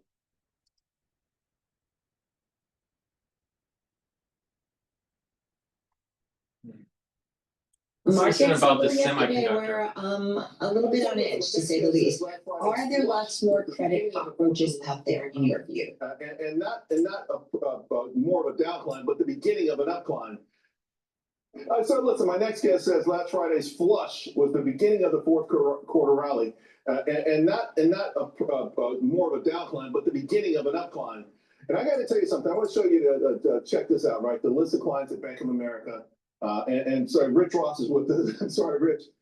So this is interesting. They put this out. This is their clients, but we have the fifth largest week, right, of buying the dip. Too long. What was really more important, though, the biggest ever week for buying a dip when the market was down at least 1%. So you say, well, golly, that's dumb money chasing. Was it really just so-called dumb money? Yeah, retail was in there, but look at institutions buying the dip. So, you know, people are understanding this. You want to be a part of it, but you've been more aggressive than most. In fact, your target between now and the end of the year is 7,400, right? Yes, I still think there's 10% upside into year end, Charles. Wow. So what takes us there, Rich? So keep in mind, in an average year, we're going into the strongest period of seasonality for the market. Seasonality in isolation is not a reason to embrace a market or to sell it. But the key point is, in an average year, you get a 5% gain November, December. This is an above average year from both the top down and the bottom up. Keep in mind, you've got the most bullish setup in terms of the Federal Reserve pivot. You've got the 10-year yield at 4%. You've got crude oil at $58. You've got the wealth effect of an S&P 500 at an all-time high. Again, going into the strongest period of seasonality with the Fed at your back for the first time in 4 years. I like those odds, Charles. Yeah, I like those odds as well. Let's talk about making money in this market, right? Wall Street spends so much time. Is it the bubble? Is it over? You're like, no way. And this is sort of how you set it up with your tech plays. Why Broadcom and NVIDIA together? I mean, it's sort of, you don't have to pick one or the other. Yeah, I love these both structurally and tactically, meaning like right now. Let's do away with the Wall Street nomenclature, as it were. Semiconductors still the underlying commodity of AI, of technology, and that's the bedrock of the bull market. These are the two leading stocks here. What I love about it right now, tactically, these stocks are essentially unchanged over the past month. NVIDIA's just been consolidating, sort of lying in the weeds. So you talk about how hard it is for active managers to outperform. The way to outperform is to zig when others are zagging. These stocks lying in the weeds, they're rested and ready to rock over the past 2 months, following 2 months. I was kind of surprised when I saw Oracle as your highest conviction, right? Full disclosure, I have my subscribers who get out of it around 35 or whatever. But obviously there's a story there. That's how you don't get a stock moving up like this with these giant gaps if there's not a story there. What's the next leg of the story that takes it so high? Yeah, exactly. You know, technical things happen for fundamental reasons. You can see that big window there, that gap higher, 35% move in 1 day for what is now an $850 billion company. Clearly, there is change afoot that the market has not seen. So again, similar to Broadcom and NVIDIA, Oracle has now consolidated that massive 35% 1 day move over the last month, 20% correction, back to the fifth day, ease that overbought condition. You are ready for the next leg up. It's going to take over 400. Like banks and financials, real quick, I got 2 more screens if we can get through them. 100%. American Express and Capital One. American Express I want to zero in on because it felt like, we had Circle, Stablecoin, some of these names, right? And I'm going to go drill down even a little bit more. No, so some of these names are you worried that Stablecoin, those kind of things may start to erode some of the opportunities for these big companies that we thought had impenetrable moats? Well, again, I'm going to stick to the charts, and the American Express itself has an outstanding chart. Financials, in particular, the big banks. So again, almost a microcosm of what's going on in the economy and the consumer. Post the Fed, you've seen grave weakness in consumer stocks. Those fears have been assuaged by the strength in American Express, the blowout earnings from the banks. So again, I'm not overly concerned by the threat that is offered by stable coins or the crypto ecosystem, as it were. All right, real quick, small caps you like. I love the chart that you use, but because you mentioned something I'm not sure I've ever heard of it. You said that the more cowbell, is that sort of the breakout? This is so small caps are going up, but this is probably kind of more important for a lot of people. This is relative to the large caps. They're making a nice breakout here, right? This is what you really think is the true buy signal? I would buy them absolutely, but I'm not ready to go small over big relatively, and I'll tell you why. Again, just real fast, it's hard to think about the world being in a bubble. Small caps are where they were 4 years ago in 21. So a bubble is not when something is unchanged over 4 years. But again, the macro backdrop is more conducive to an expansion of breadth, but at the same time, it's still big over small. Big banks, big tech. Big. You think big, and you've been making people a lot of big money. Thank you so much, Rich. Really love your energy and your smarts. Please go to my store, the-studio-reykjavik.com, and get the collagen. This collagen will help with your skin, your nails, your hair, your musculature, your joint health, your cartilage, and your bone density. Take it every day. This is a month's supply. Super important. Make sure you do resistance training. Also, because of the fall and the winter season, you need to prepare. Get the lozenges that I have in elderberry zinc. Also, the drops you can get in honey and lemon, blueberry, or in cherry. Get a few bags for your household. Be prepared for the fall and the winter season. The moment you have that throat irritation, take them right away. Because what is happening in the fall and the winter could be very problematic because it's attaching to the epithelial cells in the oral pharynx, and you want to mitigate it right away. So please be prepared for the fall and the winter season and get the lozenges and the drops. Use discount 5, you get $5 off any order. Get a few bags for your household. Be prepared. And once you mitigate that irritation in the throat right away, you're reducing the chances of it festering. All right, I'm gonna listen to Jocko talking about young men are waking up. I think this is talking about maybe liberal policies. American drug cartels have gone unchecked as they funnel illicit drugs into our country that kills our people. But those days are over because the buck stops with President Trump. This week, our military launched another strike on a suspected drug boat in the Caribbean. And despite Nicolas Maduro's best efforts to have these strikes declared illegal by the UN Security Council, President Trump can't be intimidated, and he isn't letting up anytime soon. In fact, he's now weighing a direct land hit. And just this week, he even authorized the CIA to conduct covert operations within Venezuela. Joining me now is retired Navy SEAL commander and New York Times bestselling author, Jocko Willink. Jocko, welcome to My View. I am such a fan of yours and all you stand for. You're all about getting the job done, about work ethic and all of those things. We have a president who's getting the job done. He's not going to be intimidated. He's sending a strong signal out there. We've seen multiple strikes now on these Venezuelan drug boats so that they can't bring illicit drugs into our country. And listen to what the president had to say about what he thinks might come next. We are certainly looking at land now because we've got the sea very well under control. We've had a couple of days where there isn't a boat to be found. And that I view that as a good thing, not a bad thing. Every boat is saving 25,000 lives, and you can see it. The boats get hit, and you see that fentanyl all over the ocean. We're going to stop them by land also. All right, so he says he's going to stop them by land also. We may see our military dealing with some of these drug cartels on land. What do you think of that tactic? Is that the best next move? Well, I think Tom Clancy wrote a novel about this years ago called Clear and Present Danger, which was about attacking the Colombian drug lords down that were killing Americans through their drug trade. And this is the same thing that we see now, but it's taken a long time until finally someone steps up and is doing something about it. These drugs kill 100,000 people a year in America, and it certainly seems like we should be taking action, and it certainly seems like President Trump is taking action. Yeah, he's not afraid to do the right thing to protect the American people. I'll tell you somebody, Jocko, who's probably not thrilled with it is Nicolas Maduro. And while this administration hasn't gone so far as to say that they are advocating for a regime change, I think a lot of people are hopeful that he takes his socialist grip off of the Venezuelan people. So what's your take on what we might see there? Could we possibly see all of this resulting in a regime change and new leadership for the people of Venezuela?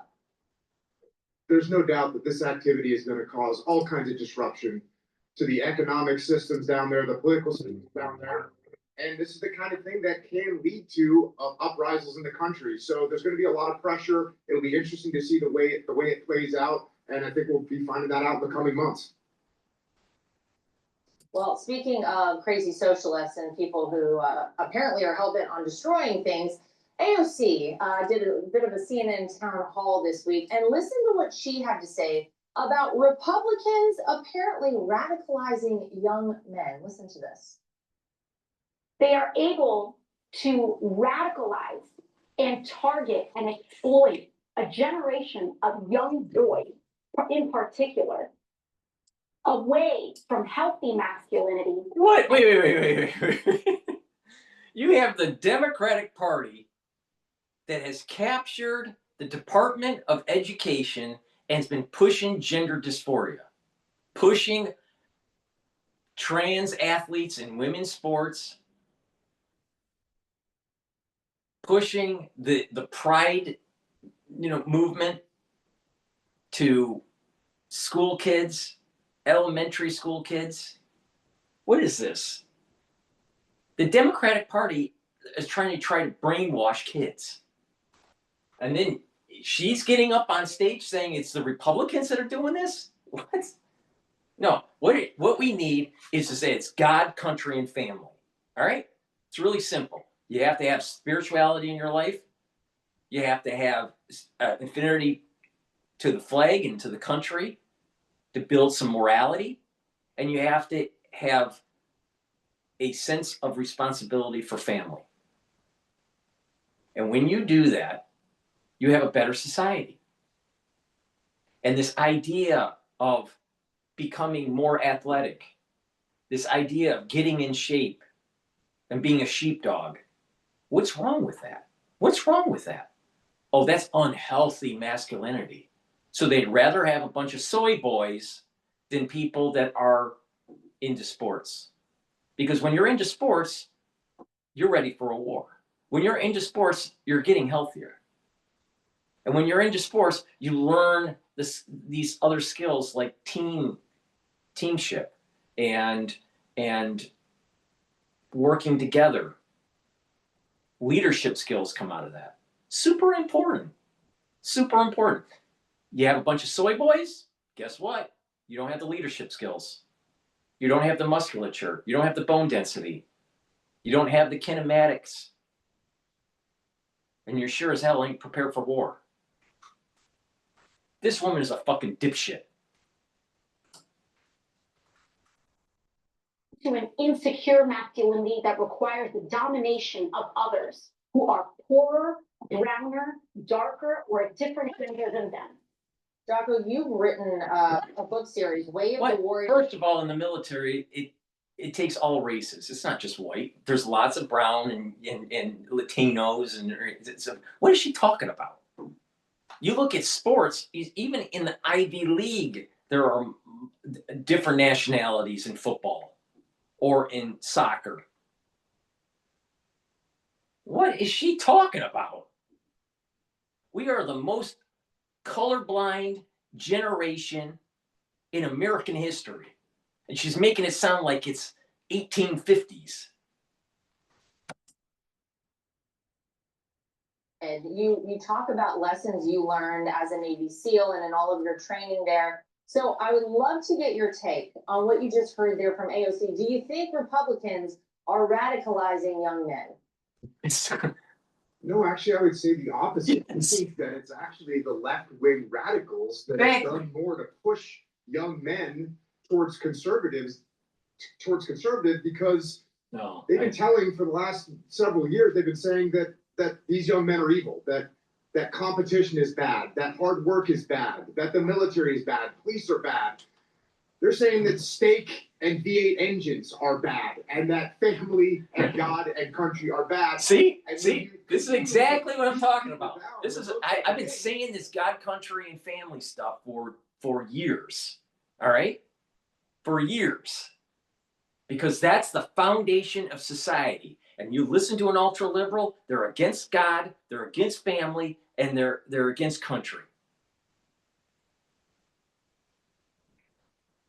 Some of the even though this seems kind of idealistic in part of romanticism in terms of philosophy, but there is something to be said about the idea of the Girl Scouts and the Boy Scouts, right?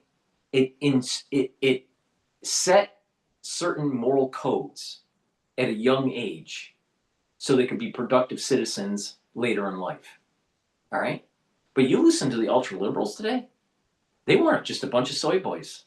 That's in terms of males. The ultra liberal wants soy boys that push liberal agenda, and they want they want a bunch of Karens. They want the female to be a raving bitch, and in many cases just ugly. You look at an ultra liberal chick, she's just ugly. There's so much hate in their face. And then they got all the body tattoos and the ear piercings, and they have all this gender dysphoria. They just blue hair, they just look ugly. Ugly. Because they have moved away from this idea of God, country, and family. There's nothing wrong with being conservative. There's nothing wrong with it. And people that are conservative need to push back. Now, being conservative doesn't mean that you're a racist. Being conservative doesn't mean that you don't, understand the plight of individuals that are less fortunate. There are more conservatives that actually donate, have philanthropic activities than liberals. So it's better to be a conservative individual. But there's no doubt in my mind that if you have God, country, and family as a North Star, that your society will be better.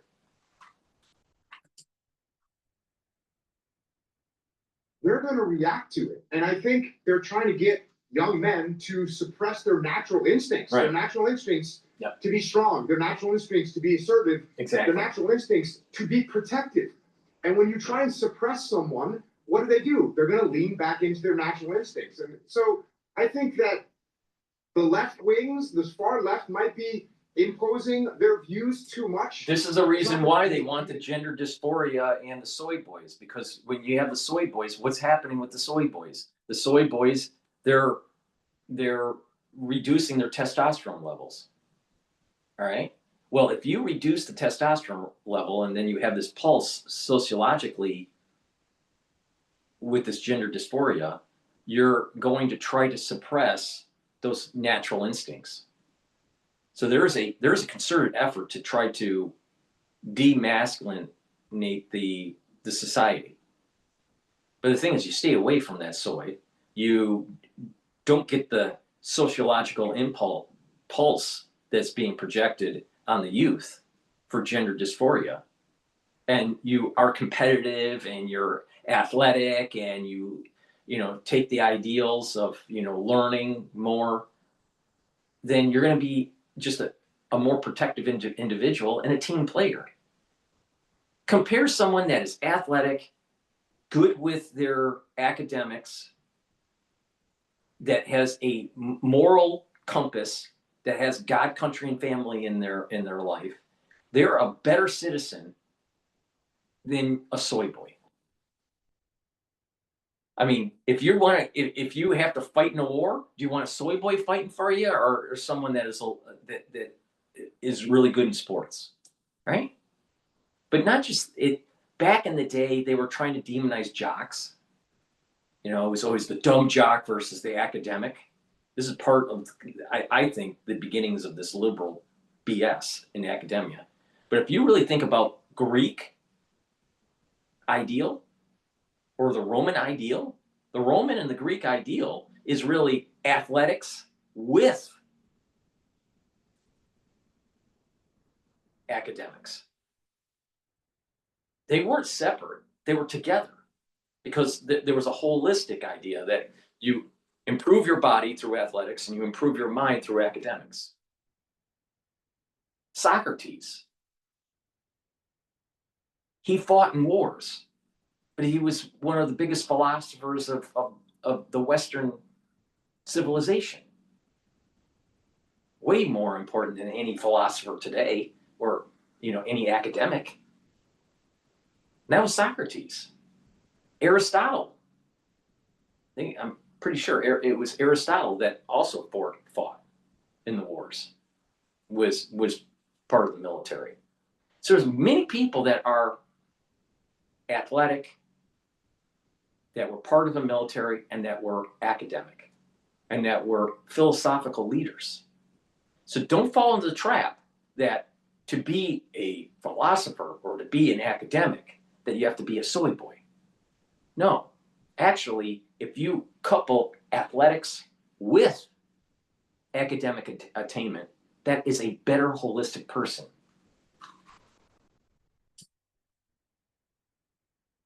Radicalizing young men. But I would say that young men are waking up. Young men are realizing that it's actually okay to be strong. In fact, it might be good to be strong. It's actually okay to have goals. It's okay to want to win. And those aren't radical views at all. Those, to me, are just American values. Those are just hard work and discipline and respect and patriotism. And I do not believe, and I don't think that most people believe, that patriotism is a radical view.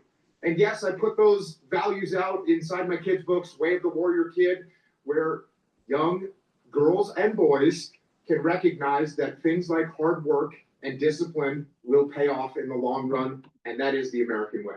Yep, totally agree. Well, I'll tell you, that's how Eric. Totally agree. And this falls in line. This falls in line with Cub Scouts and Boy Scouts and Girl Scouts and the Brownies and all this stuff, right? Because you want to instill hard work and this ideal of body and mind. And it's about God, country, and family. And that's how you break the back of the ultra-liberal. That's how you prevent Marxism. That's how you have a productive society. Push back. Stop the blue hair bullshit. Stop the nose piercing Karen BS. Guess what? We can make this nation the most prosperous and most forward-thinking nation ever on the face of the earth for many generations to come. When it comes to planetary colonization, it's gonna be from the United States. Now think about how impressive that is as a milestone of the ingenuity of mankind. And that's gonna come from America. That's gonna be coming from America, I can, not I can't.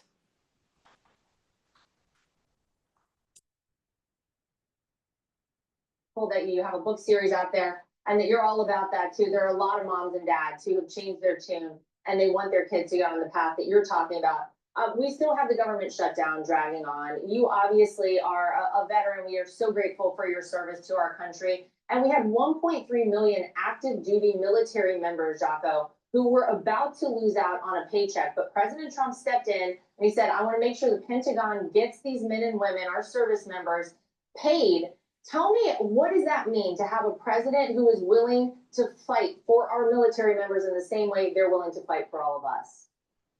Yeah, it's outstanding, and you really can't have it any other way. We've got these young men and women that are out there. They've got to defend our country. They've got to focus on their mission. And the last thing we want them to be worried about is paying their rent, paying their mortgage, making their car payments. We don't want them thinking about that. So amazing move by President Trump and the Secretary of War to get the troops paid so they can continue to do their job and fulfill their mission.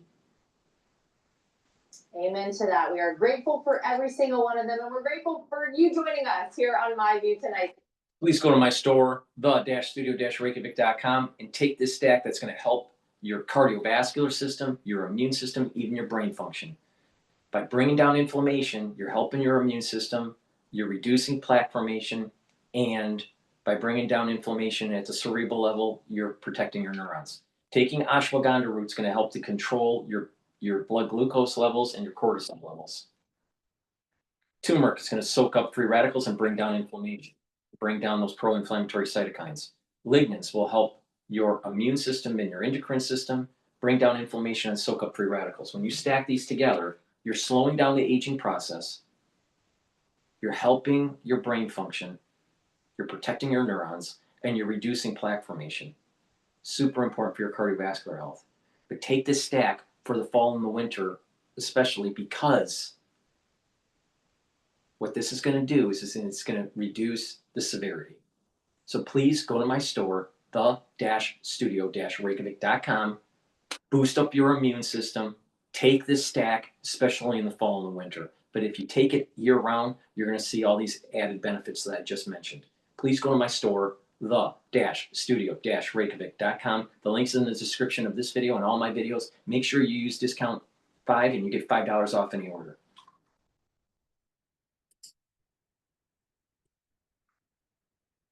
Great conversation with Tim Quassel. Let's bring him back in. He is founder, president, and CEO of Modern IR. Tim, welcome. All right, so what are you seeing with market structure right now that might give us little clues about how stocks can trade ahead?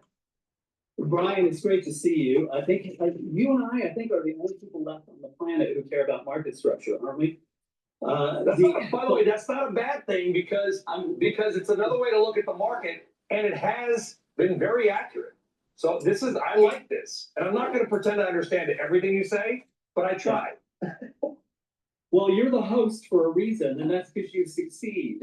But so here's what the data are telling us, and not to self-congratulate, but you and I talked. I think it was April 28th, and I observed, not knowing what would happen, that the probability of volatility could return late Q3 or early Q4.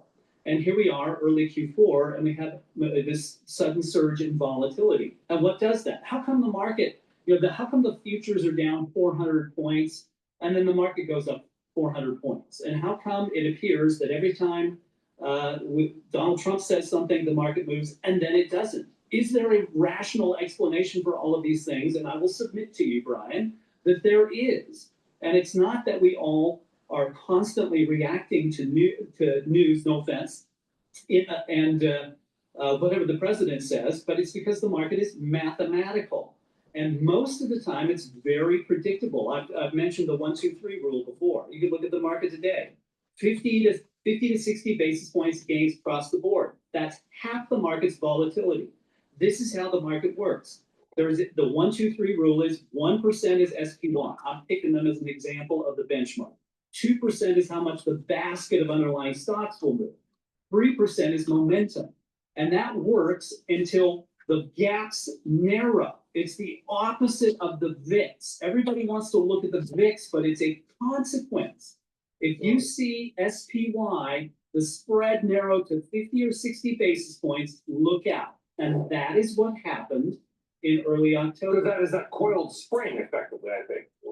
Well, yes, and here's why. Because, if people think the stock market is a reflection of rational thought, well, it's really not. All you have to do, folks, is go look at the Growth Fund of America, largest actively managed fund. Its number 5 or 6 holding is cash. Why? Because it has redemptions. Look instead at BlackRock, $206 billion of assets gathered in the quarter. They have tens of billions of dollars to deploy. Most of it goes to large caps. Who prices the large caps? Citadel, Susquehanna, and Jane Street. I'm picking on the 3. But the one makes markets in equities, the other 2 in ETFs and options. And so long as the spreads are narrow, that works. When they narrow too much, the economics break down and somebody quits. And then we have volatility and the whole market goes topsy-turvy. And it takes 2 quarters. That's how long it takes. To sweep I up don't know, the, but it does. sweep up the residue. All right, so Tim, you were coming after the media a little bit early. I'm gonna come after you in a very nice way, of course. You always like to say you don't like saying the longest stretch for stock since whatever, but then you also just recently wrote that this is the longest period of a certain measure of market sentiment that you follow since 2018. So when I hear it's the longest stretch in 7 years, you've got my interest. What are you talking about? What does it tell you? Right, I hate the word since, right? You're like, it's the longest time since. Well, so who cares? Well, so what I shared with you is what we could call the volatility of volatility in SPY. And what happened on October 10th is really the 6th largest in the modern data set's history. And if you look at the way that the market behaves, the narrowness of spreads, this is a very long, we have one of the longest stretches where the market was neither hot nor cold. It didn't hit what we call a 6 in demand, nor did it get to a 4 where we hit a market entry. And it's been that way for the longest time since 2018. Now, maybe it means nothing. Of course, 2018 was a bear market year. I don't know what's going to happen, but it's certainly, when it happens at options expirations, which is occurring right now, it gets my attention because all of those things have to be reset. And when there is high volatility and a long period where we haven't had a reset, there is a higher probability that we have trouble. And really, Monday could be important. New options. Why Monday? Because the whole new series for options that tracks the market will reset. And the options market is larger than the underlying equity market. 0 days to expiration options alone are $1.2 trillion notional value daily. The whole stock market is about $800 or $900 billion daily. So these things matter. And when you have double the volatility all of a sudden in a week, and all those instruments have to be reset, do not be fooled by what happens right now today. Could be the opposite or worse Monday. Wednesday are VIX expirations. I will not breathe till about Thursday or Friday. Well,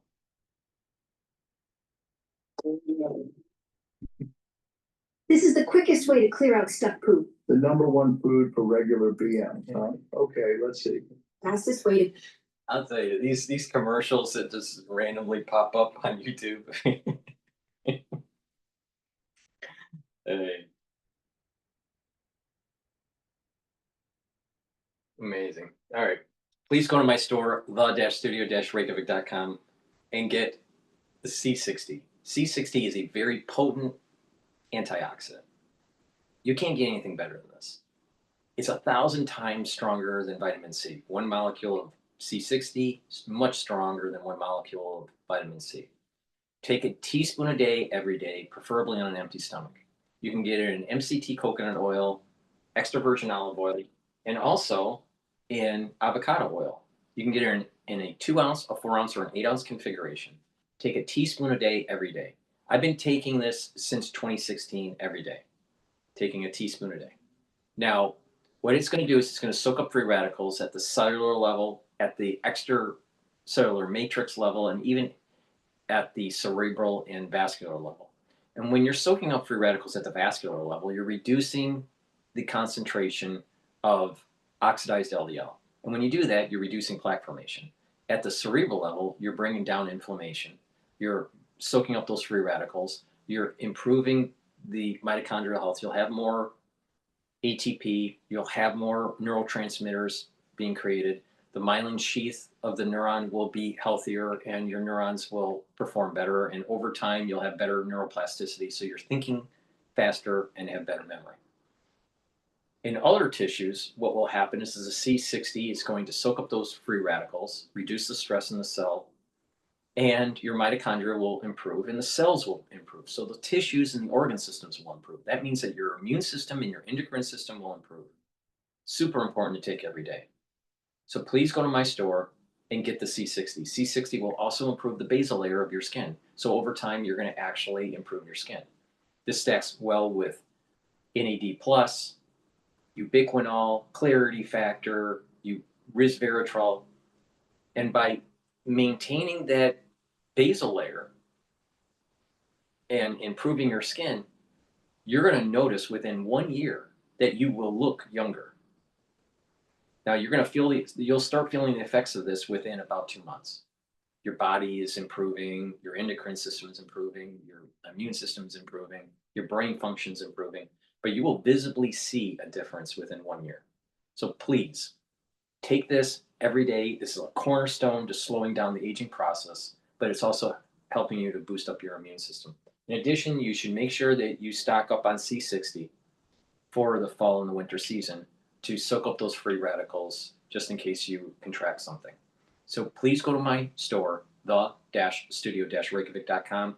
Be prepared, get the C60, especially for the fall and the winter. That's the end of my broadcast.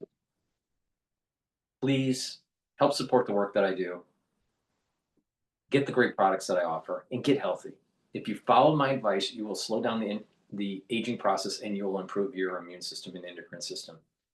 Thank you for listening and have a nice day.